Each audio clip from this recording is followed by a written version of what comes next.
And that CRA hack exposed just how vulnerable we are and why it's so important to pay attention to passwords and be vigilant about your online security. Ross, this is an issue you have talked about ad nauseum. So what more can people do to lock down those accounts and prevent this from happening? Well, with all those data breaches and hacks that have occurred over the recent years, you just assume all of your information is out there and it could be used against you, just as you saw there with the CRA.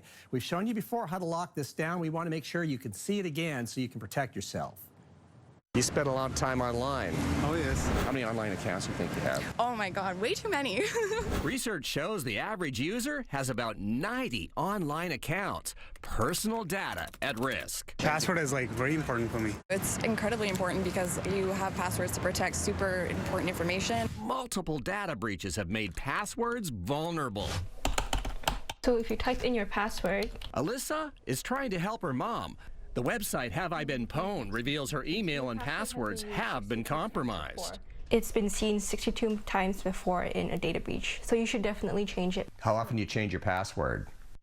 Oops, not very often. Most of the people reuse passwords, so most likely if they are a regular user and they have one set of passwords from one site, that password most likely is gonna be reused on all sites. Don't reuse passwords or recycle them by just adding a number or a letter to them. And avoid using personal information like a pet's name, birth dates, or kids' names.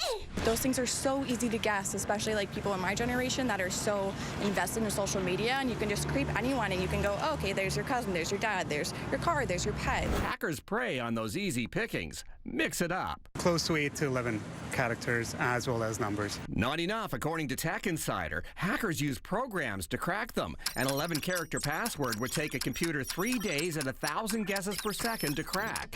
Try 25 characters, like a phrase comprised of random words. That same system will take 550 years to guess it. Oh, wow. Passphrases are hard to crack.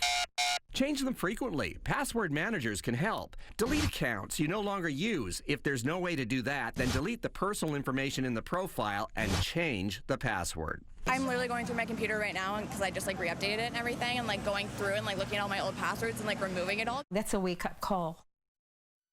It sure is. And if your online account allows for it, use two-factor authentication, meaning you get a code or an email texted to you when you sign in. There are also authentication apps that generate codes and work with many online logins too. Boy, Ross, we just have so many online accounts now and people don't have that much time in their lives, right? So how many people actually do take the time to do all those suggestions that you just mentioned? Well, according to Digital Guardian, nearly 2/3 of users are more concerned with password security than convenience, and nearly half are using two-factor authentication. So that's a step in the right direction. That's encouraging for sure. Yeah. All right, thanks, Ross.